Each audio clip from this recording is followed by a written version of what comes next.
Paz a todos, Deus abençoe a vida de cada um. Estamos aqui novamente com o próximo estudo bíblico. No último estudo, nós vimos o capítulo 14, mas somente um trecho do 14. Agora nós vamos fazer o 14b. Amém? Que Deus abençoe a sua vida, que essa palavra possa entrar no teu coração, que você possa ser edificado por esse estudo que eu peço em nome do Senhor Jesus. Que Deus guarde a tua casa, que Deus te dê o pão a cada dia em nome do Senhor Jesus. Amém? Obrigado, quero agradecer.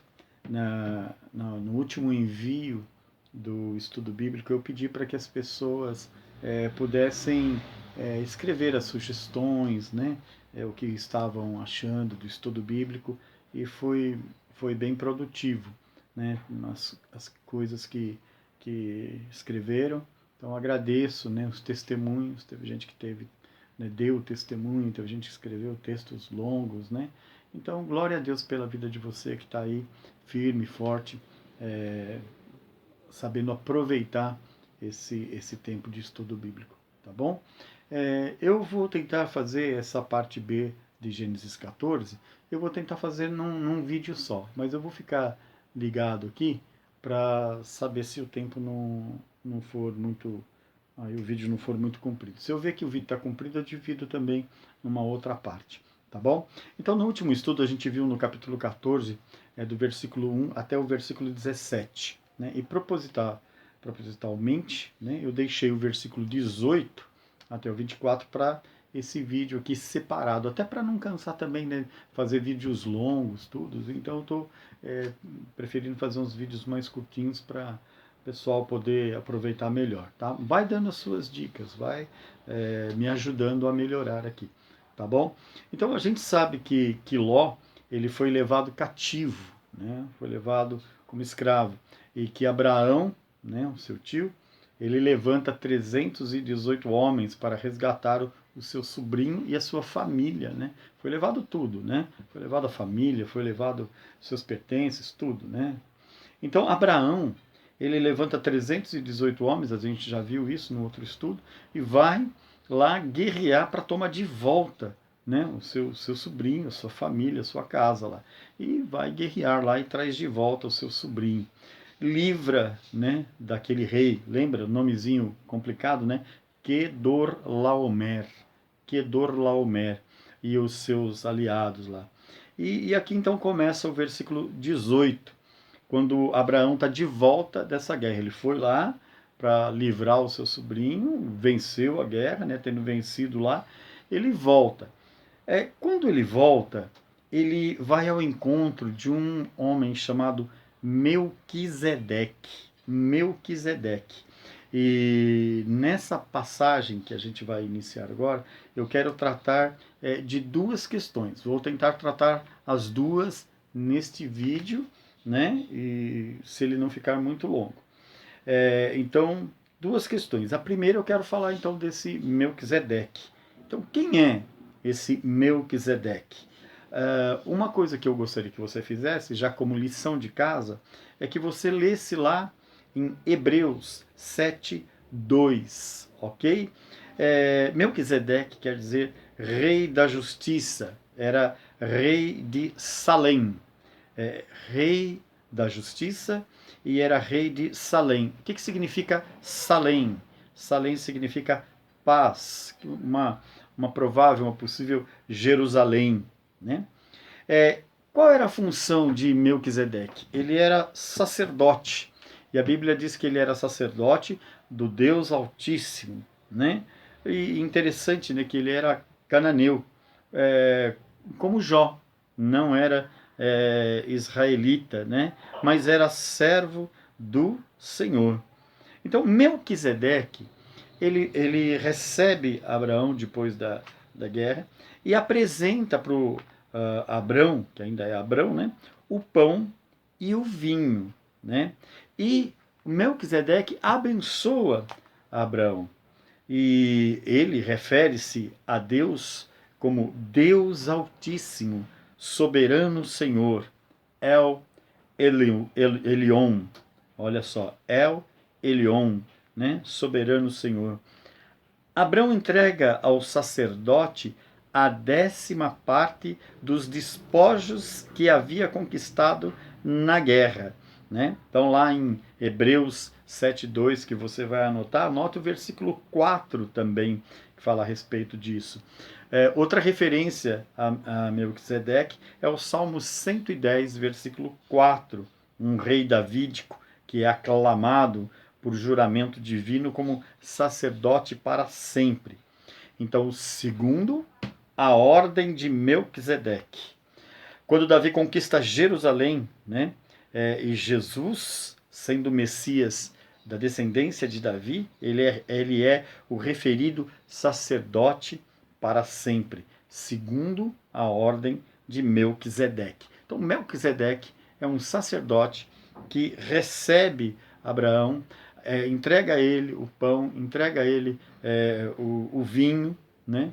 E Abraão abençoa Abraão e recebe de Abraão o dízimo, a 10ª parte de tudo aquilo que Abraão conquistou ali naquela guerra, né? E ele reconhece que a vitória de Abraão não foi pela força dos 318 homens, mas sim ela foi concedida por Deus. Olha que coisa bonita, né? Assim, voltou da guerra todo vitorioso, assim, você não é o cara, né? Oh, parabéns, você, né, conseguiu. Não, não, não. Reconhecidamente ele declara, né, que essa vitória foi concedida por Deus. Às vezes a pessoa ela se gaba, né, de ter, eu conquistei isso, conquistei aquilo, né? E aqui a gente vê uma lição, né? A gente sempre honrar a Deus porque foi Deus que nos permitiu a vitória, né? Note uma coisa interessante, Melquisedeque, ele aparece nessa cena e desaparece. Você não sabe absolutamente mais nada dele, né? Nada é dito sobre ele, onde ele nasceu, como foi a sua morte, a sua família. Ele aparece, mas quando ele aparece como autoridade sobre Abrão, né? Olha, Abrão vai lá e entrega a ele o dízimo dos despojos, né? Então aqui existem alguns estudos assim que coloca Melquisedeque como um tipo de Cristo, né? Filho do Deus Altíssimo, né? Como sacerdote é um tipo de Cristo, né? Cristo é o nosso sumo sacerdote, o sacerdote principal. Veja também que Melquisedeque apresenta pão e vinho a Abraão, como Cristo, né, apresentou pão, se referindo ao seu corpo, e o vinho, referindo-se ao seu sangue. Então, considerado um tipo ou uma figura do Cristo na sua realeza, no seu sacerdócio, tá bom? Mais uma vez eu quero lembrar você então, Salmo 110, 4 e Hebreus 7. E também aqui mais 2 versículos do Hebreus 7, que é o 17 e o 21. Todas essas são as referências, né? Veja que no versículo 20 podemos dizer que é o primeiro registro de oração a Deus. Dá uma olhadinha no versículo 20 aqui, Gênesis 14, primeiro registro de oração a Deus. Outra observação que eu quero deixar aqui em relação ao Melquisedeque é o comportamento de Abraão em relação tanto ao rei, o rei de Sodoma, como o rei de Salém, né? Então a gente tem o rei de Sodoma, que foi aquele lá que levou o Ló como escravo, e tem o rei aqui de Salém, Melquisedeque, que recebe Abraão. Diante do rei de Sodoma, Abraão ele é um sujeito que ele tem autoridade sobre o rei de Sodoma. Ele tem independência, ele trata, né, com autoridade, de igual para igual ou até mais que isso, né? Ele trata com, né, de igual para igual na sua dignidade, né? E outra, não permitiu atribuir ao rei de Sodoma a sua riqueza, mas a bênção vinda do Senhor. Então, diante de Sodoma, do rei de Sodoma, Abraão ele se comporta de uma maneira. Mas diante do rei de Salém, aí você já vê que é diferente, porque ele considera como autoridade, Melquisedeque como sua autoridade. Então ele já o trata com dependência, ele se coloca como inferior mesmo, como em submissão, em humildade, né? Isso é uma lição para cada um de nós, né? Diante do rei de Sodoma, quer dizer, diante do inferno, nós temos essa autoridade, né? O Senhor nos deu autoridade para pisar cobras, serpentes, escorpião e nenhum dano nos causar. Você tem autoridade contra o inferno. A Bíblia, inclusive, é clara quando ela diz assim, né, para você colocar o diabo para correr. Né? Você foge das paixões, mas você resiste com força ao inferno, ao diabo, né? Resistir ao diabo e ele fugirá de vós. Quer dizer, você tem autoridade para pisar. Mas em relação ao rei de Salém, você vê a inferioridade, a humildade, a submissão, né? Que é a nossa relação com Deus, né? De inferioridade, né? De humildade, de submissão, de obediência, né? Então, aqui você vê duas posturas no mesmo homem. Abrão tratando com o rei de Sodoma e Abrão tratando com o rei de Salém. Então traga isso para a sua vida, né? Você tratando com as coisas do inferno, você é superior, você tem autoridade, você pode pisar, você pode resistir, mas em relação a Deus, né? Você tem que ser dependente, você tem que ser submisso, você tem que ser humilde, você tem que ser servo, ok? Eu acho que dá para a gente avançar um pouquinho mais, então, para a gente chegar aqui na segunda questão, tá bom? A segunda questão ela é um pouco mais delicada. Eu falei de Melquisedeque para você entender ali uma figura de Cristo, não é? Pois você pode até se aprofundar um pouquinho mais sobre isso daí, né? Sobre Melquisedeque, rei de Salém, rei da justiça. Agora, a segunda questão é um pouco mais delicada, que é aquela coisa que mexe no bolso do compadre, né? E mexer no bolso de qualquer um é uma coisa muito delicada, é um caminho que é muito sensível, né?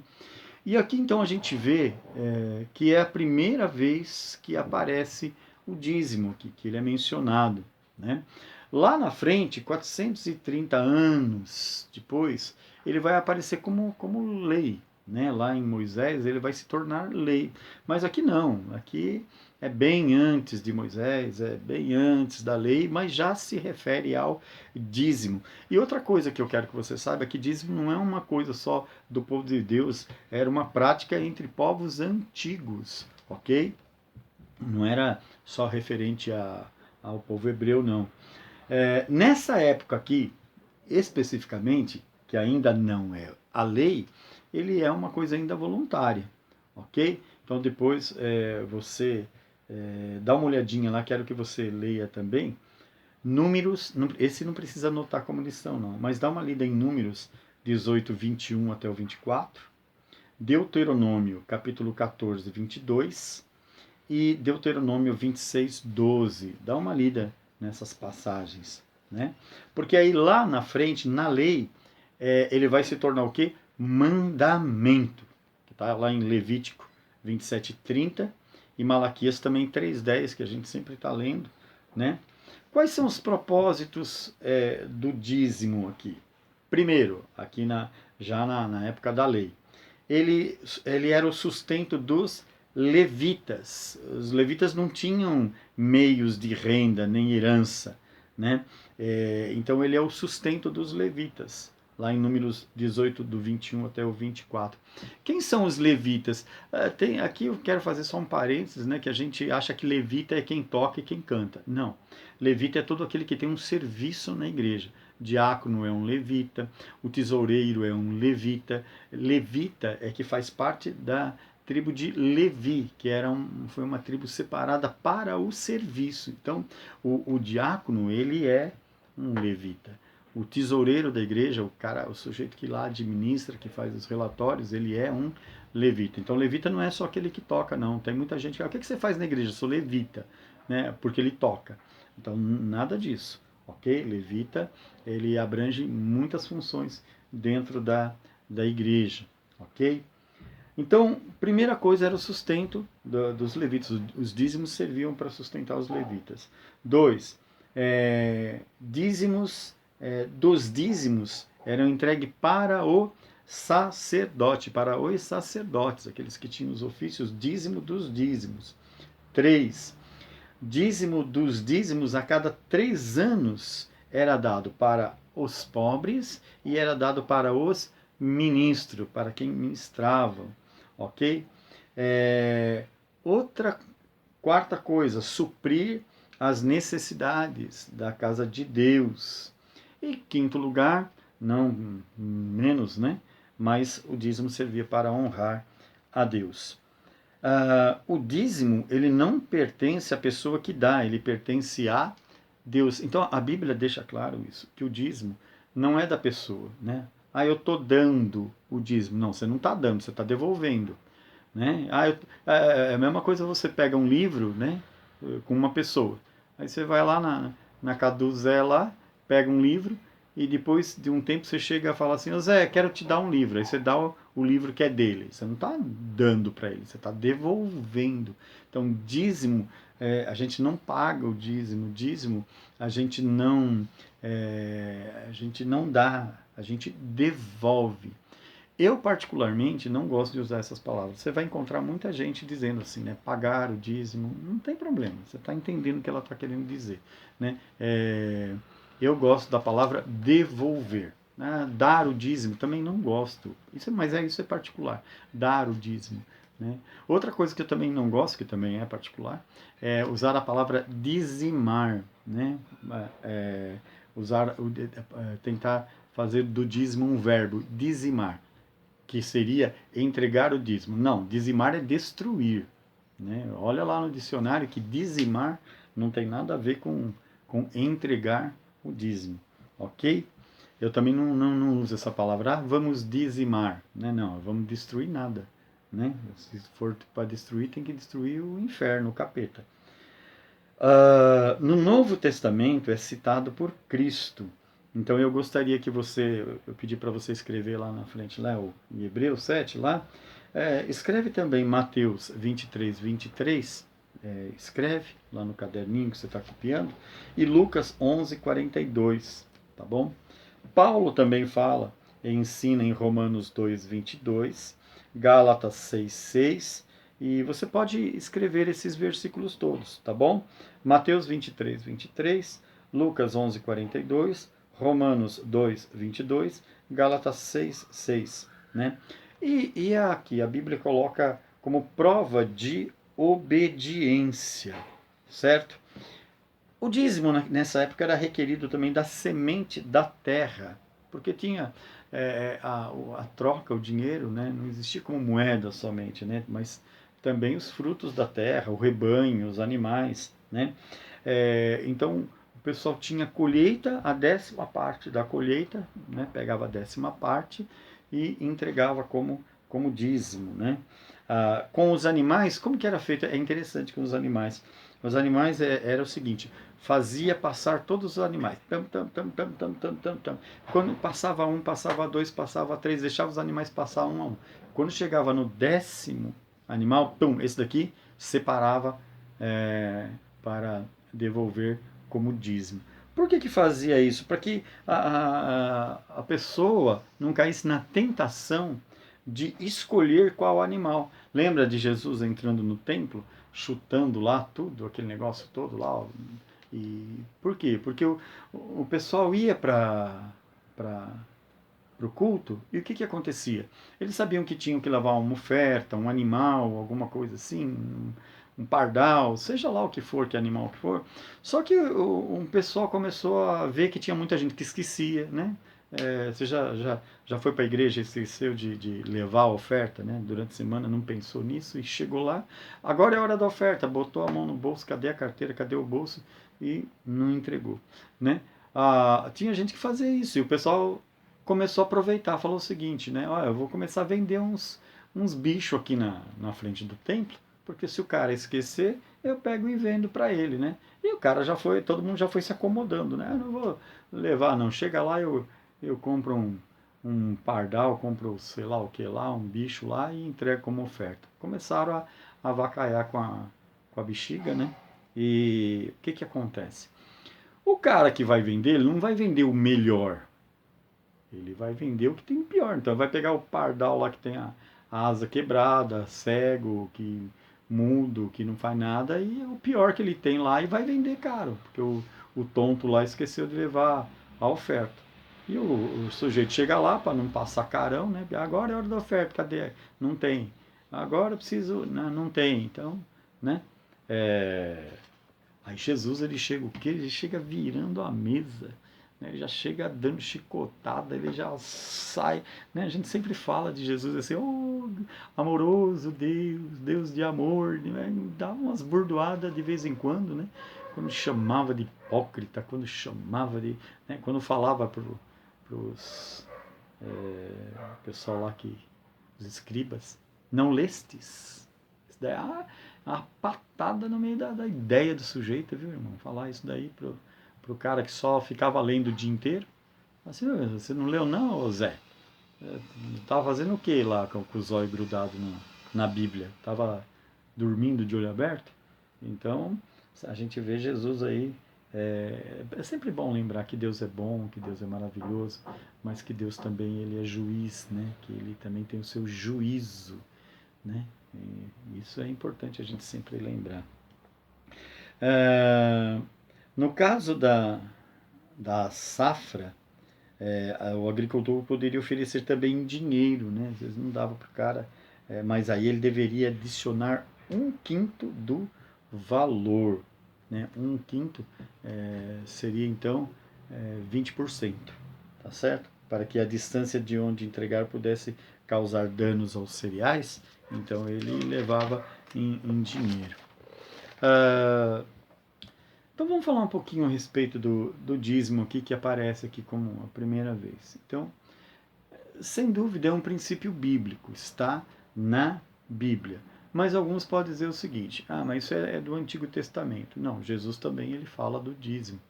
Ah, mas Jesus está falando para judeu, claro. Ele era judeu e ele falava com o judeu lá. Ele estava ensinando todo mundo ali.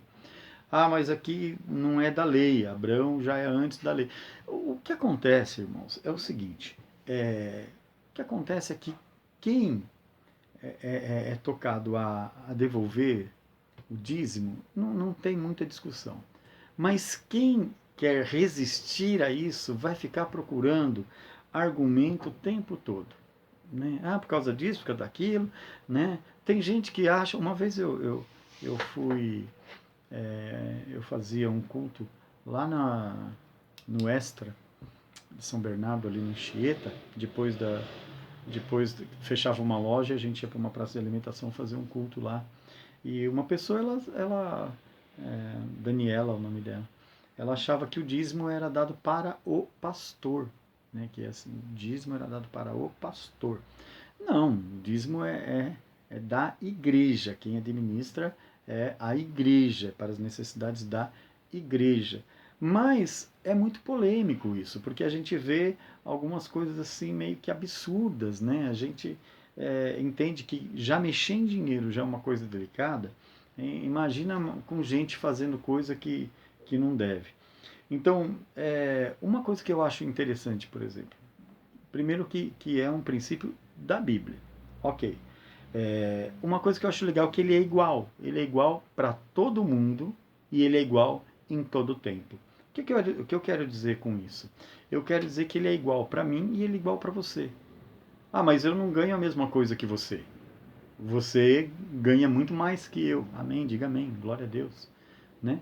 Então, mas é 10%. Ok? E para mim também é 10%. Então ele é igual. Né? Igual para mim e ele é igual para você. Não existe dízimo de 20%. Dízimo é 10, né? Você pega lá o númerozinho lá que você ganhou e corta lá o último zero. Então, você tem 100, corta o último zero, né? Vira 10. Você tem 1000, corta o último zero, vira 100. Né? Dízimo não é quanto você acha. Não é o bicho que você achar. Tá passando em fila lá e você vai. Ah, esse aqui tá magrelo, tá velho, tá caduco, deixa eu entregar. Não. Tu. Passou, chegou no 10, esse daqui. Você não escolhe. Eu acho isso muito legal, porque você não escolhe de acordo com o teu humor. né? Não é conforme as suas condições. Hoje eu estou com as contas pagas, vou devolver o dízimo. Não, hoje eu estou apertado, não vou devolver o dízimo. Não, ele não é conforme as minhas condições. Ele sempre é 10%. Então, eu acho isso, assim, na minha opinião, uma coisa legal é que o dízimo ele é sempre igual. Quanto você ganhou? 100 mil reais. Glória a Deus, seu dízimo é 10%. Quanto você ganhou? Zero. Quanto que é o seu dízimo? 10%. Quantas vezes eu já falei isso na igreja? Né? Quanto você recebeu esse mês? Ah, estou desempregado, não recebi nada. E continue sendo dizimista. Quanto que é 10% de nada? Quanto que é 10% de zero? É zero. Então vá lá e devolva o dízimo. Zero. Porque você continua sendo dizimista. Entendeu? Dízimo sempre é 10%. E isso vai construindo na pessoa uma responsabilidade, uma fidelidade. Uma pessoa se torna dizimista fiel, né? Dízimo, 10% como prova de fidelidade. De bondade também, né? A gente vê lá as coisas acontecerem na igreja, precisa disso, precisa daquilo, né? Para um evento, para a escolinha, para a escola bíblica, disso, daquilo. Então, é uma coisa de bondade também, de falar, peraí, deixa eu colaborar com isso daqui. Desprendimento também, né? A pessoa não está ali enraizada na grana, né? Se eu der o dízimo, vai me fazer falta e aí eu vou morrer de fome, mas aí quer que Deus abençoe, né? O pão nosso de cada dia quer que aconteça. Algumas igrejas fizeram a escolha de não realizar a coleta do dízimo, né? Duas que eu conheço, que eu posso falar que eu conheço, é a Congregação Cristã do Brasil, né? A Congregação Cristã, elas não recolhem o dízimo. Outra também que eu estive lá e também posso falar é a Casa da Rocha, do Zé Bruno, né? Inclusive no dia que a gente esteve lá conversando, justamente ele estava explicando, né? Em relação assim, que ele fez essa opção justamente porque é um terreno muito difícil de pisar, então fizeram essa opção de não escolher o dízimo como uma forma de sustento da igreja. Então eles têm outras maneiras lá de sustentar a Casa da Rocha, né? Agora, da mesma forma que a congregação cristã ela se mantém ali com as ofertas, né? A Casa da Rocha se mantém com as ofertas apenas. Outras igrejas aí transformaram o dízimo num foco horrível, né? Atrelando a riqueza material. Chegam umas coisas assim, se você não der o dízimo, você está roubando de Deus, vai para o inferno e aquela coisa, e inclusive assim, criando uma doutrina assim que o foco é a grana, é o dinheiro, você quer ficar rico, então você tem que dar o dízimo na dependência de entregar o dízimo para ficar rico, né? Cria-se a doutrina da prosperidade, e aí vem uma avalanche de besteira. Então, nem um extremo, nem outro. Nem um extremo, nem outro. O que você precisa saber? Primeiro, você precisa saber em que igreja você está. Você está na igreja do Evangelho Quadrangular. E a igreja do Evangelho Quadrangular aceita o princípio do dízimo, aceita o dízimo como princípio de sustento da obra de Deus. Então você precisa saber. Eu quero ler para você o estatuto da Quadrangular. Esse daqui, olha, é o estatuto, tá? Dá para ver aí? Estatuto da Igreja Quadrangular. É o estatuto e o regimento interno. Compre esse livro aqui para você conhecer como funciona, ok? O estatuto da igreja, tudo que a gente crê. E o que é? Eu deixo até marcado aqui na minha Bíblia, ó. Na Igreja Quadrangular. Cremos que o método estabelecido por Deus para manter o seu ministério e promover a propagação do Evangelho, conforme a sua ordem, é o dízimo e as ofertas. Não só como diretriz divina para prover quanto às necessidades materiais e financeiras da sua igreja, mas para soerguer a economia e a moral espiritual do seu povo, de tal sorte que haja por força abençoá-los. As ofertas voluntárias são uma ordenação do Senhor como parte do plano de Deus para atender às necessidades materiais da igreja e satisfazer a espiritualidade do seu povo. O dízimo está ligado, né, às questões espirituais, sendo co-herdeiro com ele, e sabemos que dar para o seu reino, que é também o nosso, é algo agradável, e sendo mais abençoado dar do que receber. Então, não nos extremos, né, de focar no dízimo como... Eu não gosto daquelas coisas que o pessoal fala, né? Olha, você está roubando a Deus. Eu nunca falaria isso no púlpito. Você é bando de ladrão que não dá o dízimo. Eu acho que, não sei, para mim é muito difícil esse tipo de coisa, sabe? Eu não gosto, mas eu acho que a pessoa precisa entender qual é a importância do dízimo no sustento da igreja, no seu fortalecimento espiritual, como fidelidade, bondade, desprendimento, né? E saber também a qual igreja você pertence. O mais importante é você entender o dízimo como uma forma de manter a obra de Deus, certo? E de edificar em você uma vida espiritual, né? Essa ligação espiritual. Eu gosto de chamar tanto os ofertantes como os dizimistas de mantenedores. Amém? Mantenedores na forma que eu digo de oferta, e é claro que Deus é quem sustenta, Deus que dá o provento, Deus é que abre as portas, eu entendo tudo isso, mas eu gosto de chamar mantenedores. E você ter o sentimento de bondade, né? Isso é importante, não de barganha. Ah, se eu der o dízimo, eu vou ganhar mais. Se eu der o dízimo, eu vou comprar outro celular. Se eu der o dízimo... Porque tem gente que é assim, viu, gente? Tem gente que, quando está na pindaíba, aí resolve ser dizimista. Por quê? Porque está na pindaíba e precisa de um milagre. E acha que indo lá e devolvendo o dízimo, Deus vai fazer um milagre na vida da pessoa. Aí quando a pessoa tá bem de vida, quando a pessoa não está né, sem dívida, está tudo em paz, aí deixa de ser dizimista. Então, esse sentimento de bondade, a coisa que eu acho mais legal no dízimo é essa questão. A questão da pessoa mostrar esse desprendimento, essa bondade. Agora, tem uma coisa importante. Se você não concorda com o dízimo, ok? Se você não concorda, uma coisa é não ser dizimista.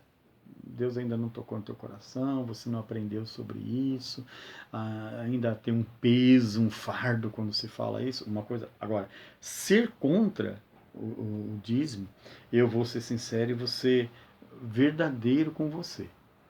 Saia da igreja e procure uma igreja que não use esse princípio. Vá embora. Se você é crente, está numa igreja que você é contra o dízimo, e na tua igreja tem o dízimo e você é contra, tchau, até logo, passar bem, procura uma igreja. Porque, olha, não existe coisa pior do que você estar dentro de uma igreja contra alguma coisa que está acontecendo dentro da igreja. Algum princípio, né? Ah, sou contra tomar suco de uva. Sou contra comer pão na ceia. Então, se você não concorda com o dízimo, se você é contra, eu dou essa... Procure uma igreja que não faz uso desse princípio. Procure, você vai ficar mais feliz. É aquela velha história, né? Você não gosta de guitarra, você não gosta de bateria, lá não gosta? Não, eu acho que isso daí não é de Deus. Procura uma igreja que lá não tem bateria, não tem guitarra. Para que você vai ficar lá dentro sendo contra, sendo contra, sendo contra? Tanta igreja, aposto que cada um que sai da sua igreja para ir, né, da sua casa para ir para a sua igreja, tropeça em tantas igrejas. Então você vai encontrar uma igreja lá que você fala assim, poxa, essa aqui não tem essa barulheira de guitarra. Né, você não gosta de bater palma? Vai para uma igreja que não bate palma. Mas não perde a salvação e não fica fazendo o trabalho do capeta dentro da igreja. O capeta já faz muito bem o trabalho dele. Né? Ele faz muito bem o trabalho dele. Agora, se você tem dúvidas, é outra coisa. Olha, eu tenho dúvida. Queria saber como funciona. Então, ok. Então vai lá. Né? Se você tem dúvidas, procura o seu pastor, vai, esclarece. Pastor, olha, eu tenho dificuldade em relação ao dízimo, queria que o senhor me esclarecesse. Né? Outra coisa, não faça por obrigação. Não faça por obrigação, né? E fazer isso com peso. Né? Faça com amor, com bondade, com generosidade, né? Com alegria. Então, até fechando aqui, jamais esteja num lugar onde você se coloca contra. Entendeu isso? não faz sentido você ser contra. Já tem um capeta lá para ser contra. A gente já ora, daqui a pouco vai ter que orar para expulsar não só os capeta contra, mas também quem é contra qualquer coisa, né? Tá certo? Então, esse vídeo fala de Melquisedeque, né? Rei de Salém, uma figura de Cristo, uma autoridade sobre Abraão. E esse vídeo fala sobre dízimo, explicando que nenhum extremo nem outro, explicando que a nossa igreja ela é uma igreja que aceita, né, o dízimo como um princípio bíblico, ok? E se você está na nossa igreja e tem dúvidas a respeito disso, né, fale com o pastor, converse com ele, né, e tire suas dúvidas. E outra coisa também, eu sempre falo o seguinte: você quer saber a respeito de dízimo? Olha para a vida de quem é dizimista e olha para a vida de quem não é. Entendeu? Olha para a vida. E eu não estou falando de dinheiro, eu estou falando de saúde, eu estou falando de prosperidade. Prosperidade não é grana. Prosperidade não é dinheiro, querida. Prosperidade não é dinheiro. Prosperidade é quando você tem paz dentro da tua casa. Prosperidade é quando você tem um ministério que é produtivo, que é frutífero. Prosperidade é quando você tem alegria. Isso é prosperidade. Conheço muita gente que tem grana e olha, eu vou te falar, não trocaria a minha vida pela vida desse pessoal, não. Grana é bom, né? É muito bom. E agora, se você não tem caráter, se você não tem domínio, né? Não adianta. Se você ganha 100 e gasta 120, se você ganhar 10 mil, você vai gastar 12 mil, porque não tem o caráter de administrar bem, não tem esta unção de boa administração. Então, eu quero aqui, inclusive, agradecer, né, assim, aos dizimistas da Casa do Senhor, obrigado, até mesmo nesse período que a gente está vivendo aí de dificuldades, de pandemia, aquela coisa toda, né? Glória a Deus, o Senhor tem nos guardado, tem nos livrado e tem nos sustentado. Ele é Jeová Jireh, o Deus provedor, né? Obrigado por você que é dizimista. Amém? Se você está na nossa igreja e você ainda não é dizimista, ore a Deus. Fale com Deus, deixa o Espírito tocar no teu coração e despertar em você essa alegria. Essa alegria é uma alegria. Você olhar para a igreja e falar, puxa, eu faço parte disso tudo aqui, eu faço parte desta obra aqui, eu faço parte, né, do sustento disso tudo aqui. Isso me alegra, isso me liga mais e mais aos céus, ok? Que Deus abençoe a sua vida. Eu queria fazer um vídeo um pouquinho mais curto, mas não deu certo não. Espero que você tenha paciência, né? Põe lá o vídeo, pega o seu caderninho, tá bom? Faz as anotações. Dúvidas, escreva para mim, querida. Escreva, olha, eu não entendi direito isso daqui que você falou, tá bom? Olha, em relação ao Melquisedeque, em relação ao dízimo, tá bom? E aí o próximo vídeo a gente vai dar continuidade aí no capítulo 15, ok? Assista os vídeos com calma, com tranquilidade e envie para mim as respostas, as dúvidas e as sugestões. Eu estou sendo motivado a continuar pelas suas sugestões. Tem gente que não motiva muito não, mas olha, tem gente que os testemunhos que me deram foram maravilhosos, né? Porque às vezes a gente fica, será que vai, será que não vai? Então eu, com todo o meu esforço, espero que isso tudo seja edificante para a tua vida. Amém? No mínimo, está despertando em você algumas questões. E isso já eu acho maravilhoso. Que Deus transforme a sua vida, que você seja transformado pelo poder do Espírito Santo de Deus e que de glória em glória você prossiga para o alvo, buscando o reino de Deus e a sua justiça. Amém? Que Deus abençoe, em nome do Senhor Jesus. Até o próximo.